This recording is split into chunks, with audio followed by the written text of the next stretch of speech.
Hello, it's me again. As you can see, I'm in a totally different area and you're probably wondering why. Well, I had to come back to Canada.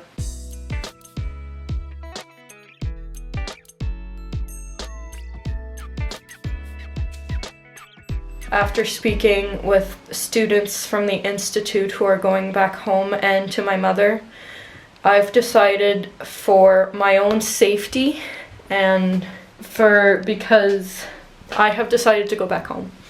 The Canadian government has strongly suggested Canadians abroad to come back, as a lot of countries are closing their borders or going into lockdown, and the possibility of being on lockdown in Hungary or not being able to go back home in May or June is too much. So I'm going back on Tuesday the 17th, and I'll talk to you when I have more train of thoughts.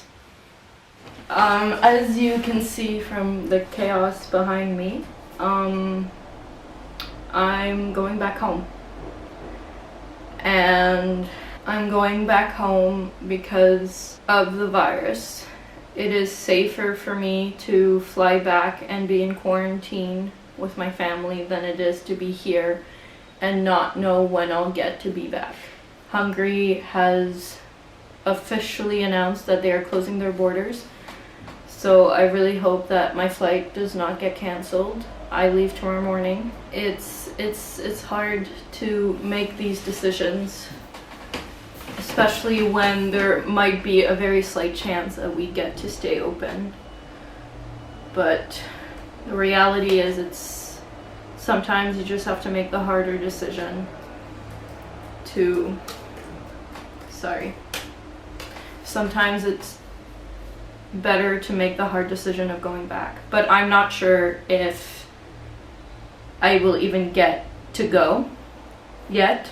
Right now, as of now, my flight is still going. I'll probably post this once I'm home in quarantine, but this is the end of my stay in Hungary. I'll be continuing my classes for sure, and I'll be continuing my courses and hopefully getting a diploma by the end of this. But I will not be coming back to Hungary this year, and it sucks.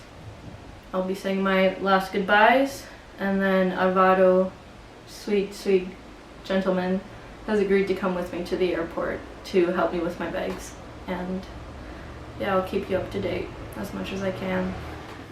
Hello, this is my last night here. I have said goodbye to my friends. I have less than 5 hours before I have to wake up, but I'm really sad. I really didn't want to leave, but this was it was better for my safety. And before going to bed, I'm going to double check flights again and make sure nothing has been cancelled. And then, yeah, this is my room. And I have to change the sheets tomorrow. But yeah. So I can't believe that I'm already leaving. Yeah. So I'm gonna try and get a bit of sleep, and I will see if I track the rest of this tomorrow. Also, the elevator's broken, so hopefully it's magically fixed tomorrow morning, and if not, I'll have to go 10 bajillion flights of stairs to go down. But it's okay, whatever it takes. Oh boy. I'm kind of a mess still. I'm really jet-lagged right now, and I'm still trying to calm down from anxiety, so take 2. So on March 15th, Sunday afternoon, I decided to come back home. Why did I decide to come back home? Well, there were a lot of different reasoning. First of all, that morning my Irish roommate told me that she was going back home to Ireland because they were going to go on lockdown and her mother asked her to come back. And according to the Irish, if your Irish mum tells you to come back, ya come back. So I had looked at the new cases in Alberta and Hungary, and I had noticed that the amount of cases of people with coronavirus had jumped from 25 on the 14th to 32. Knowing that, I knew that they were going to start and taking more and more measures. Even though it was very uncertain what exactly was going to happen, I knew that if I didn't leave now, basically, I would have to stay in Hungary until who knows when. Because of that, I decided to look at what the Canadian government had suggested. And when looking at different sources and newspapers from Canada, they all highly recommended that any Canadian abroad should come back home, if they could. So I bought my ticket, or my mother bought my ticket that afternoon, going back home from Munich, Toronto, then Edmonton, my hometown. Monday, March 16th, I packed my entire life from Hungary, as I am not sure if I will even get to go back, but I have planned to not go back and finish my diploma from Canada. But on that day, the Hungarian government had announced that they were closing their borders and that no foreign people would get to come back in the country. Who's coughing?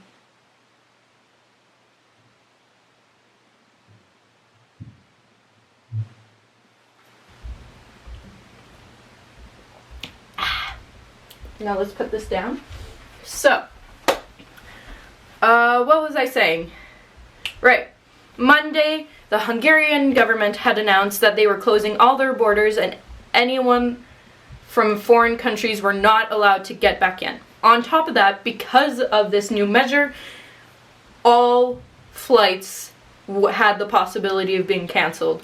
When I was looking, there was a lot of red and canceled everywhere. It was incredibly stressful, and I was scared that they would close their borders with Germany.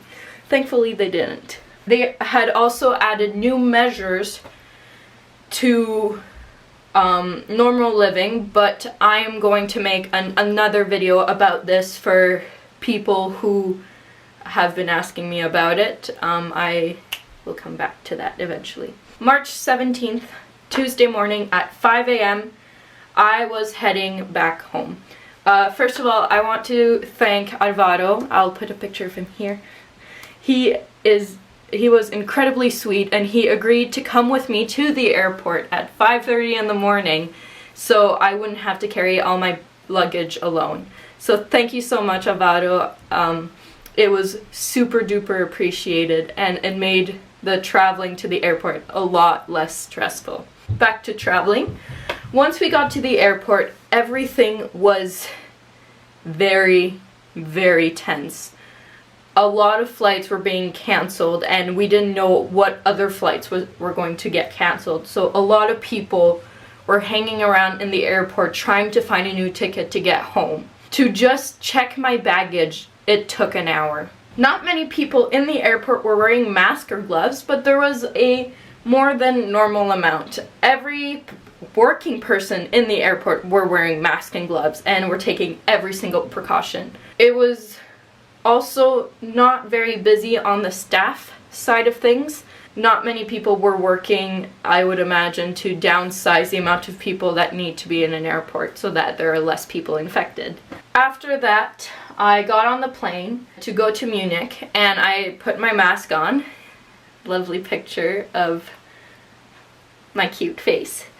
And when we arrived in Munich, we arrived at the same time as boarding was supposed to start for my Toronto flight. So you can imagine that I was very, very stressed. It was not fun. The flight itself, compared to Munich, was packed.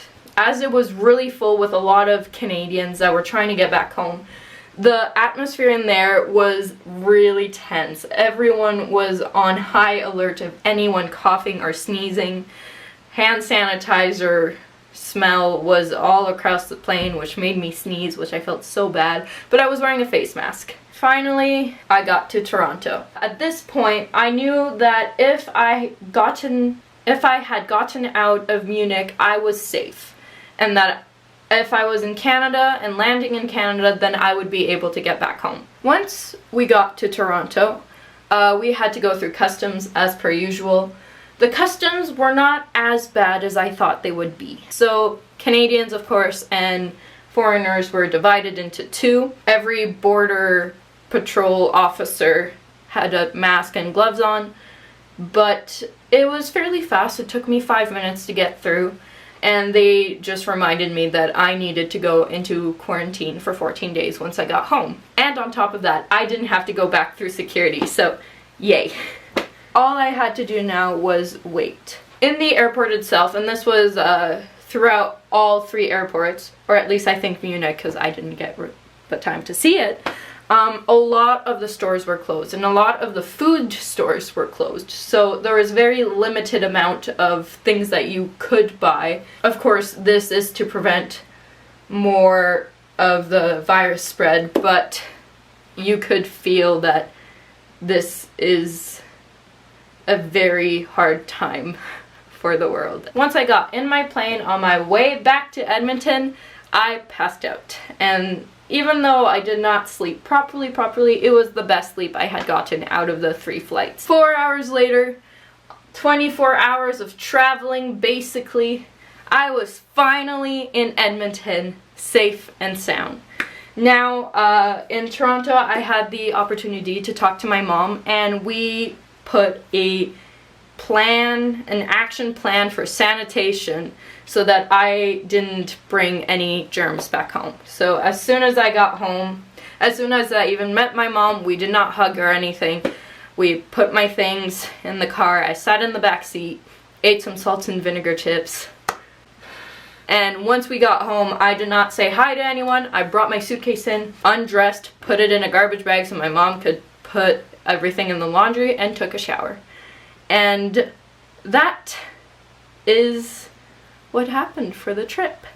So now, what is happening to me for the next couple weeks?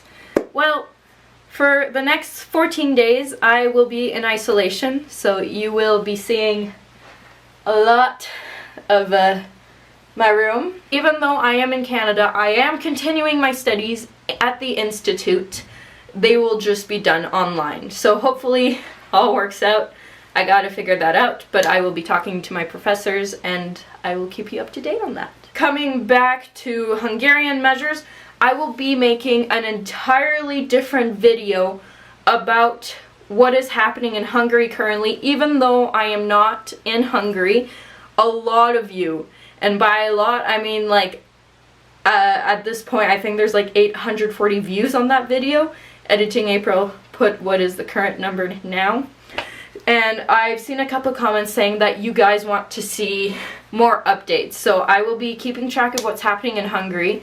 I can't do daily updates, but if you're interested, I do have an Instagram. Here's my handle. And I will be keeping you as much to date as I can. You will also get to see what I am doing during my 14 days of isolation. I will also be doing some videos about what is happening in my province and what is happening in Canada. I would like to help share as much as I can. I will add the link to the World Health Organization again in the link below so that you can have, once again, information on it. I will also be making fun videos because in the time where the world is going down and it feels like chaos and nothing is going well, I think we all need a little bit of fun. So I'll be filming some fun videos.